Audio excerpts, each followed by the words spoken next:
And now on to my third position that I have done with this job in 6 years.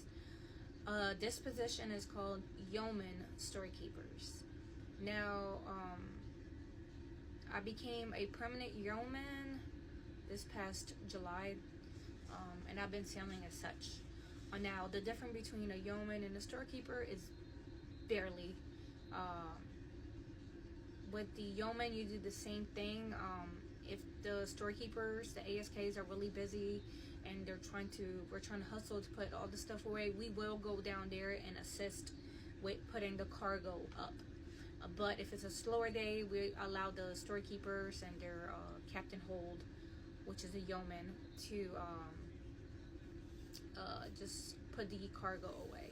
So as a yeoman, there's different places you can work. You could be the captain hold, which you oversees the storekeepers down where you stow all the cargo, or you can work in the office. I'm one of those that work in the office, and we have two different offices. Again, one is to handle the ship side, what we need for the ship, and then there's a yeoman to handle everything that the Navy need, and that's what I do. So once we do receive cargo and the ASKs put all the cargo up, we collect all the receipts and bring them to me to the office, and I input all that stuff into the system that it's received. So when the Navy needs to order it, it's in the system. So when the Navy do order stuff, it'll pop up in our dashboard, and I go ahead and print. Me and the other yeoman, we have two yeomans in this office. Usually it's a yeoman and an ASK and a JSO. But on this ship, we have two yeomans in the office. So me and her will print out the 1348s, the receipts. So when we bring them down to the ASKs, they know where to pull and how much to pull and for who to pull it for, what ship. What else is my position? Oh, so because we work in the office on the CLF, the Navy side, every time we have fuel, we are the last ones to get off. Once we're done with fuel and everybody leaves, me and my partner, we have to stay back and calculate all the numbers and send over the paperwork to the Navy ship, telling them what they owe. So it's just pretty much almost like a storekeeper, assistant storekeeper, but it's in more detail. You have more paperwork, more computer work, and you have longer hours, which is a good thing if you want the overtime, which I'm all here for it. So it's almost the same thing, but until more paperwork and longer hours and more computer work. Yes, but it's almost the same. Now the next step from here, you do have to be a yeoman, a YNSK. That's what a yeoman is. You do have to be a YNSK for 2 years and sell on different platforms. Platforms is ships, different classes of ships. For more than 2 years before you can go to the next position up, which is a JSO, Junior Supply Officer. So I'm only a few months in. This is my first class of ship with this position. So if I want to move up to the next one, I have to get off the ship to go in a different class of ship and sell there for a while before I can apply for the next position, which is a JSO, Junior Supply Officer.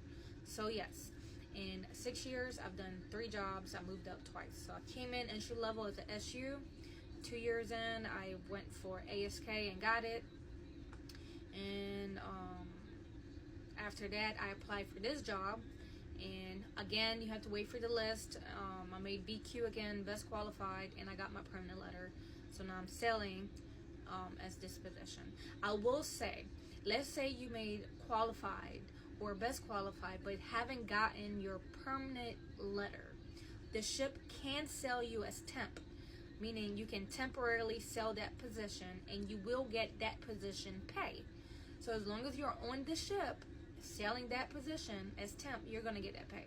Now let's say you get paid off the ship, you get detached from the ship, and you go and leave and you check back in, you go back to your permanent position you were.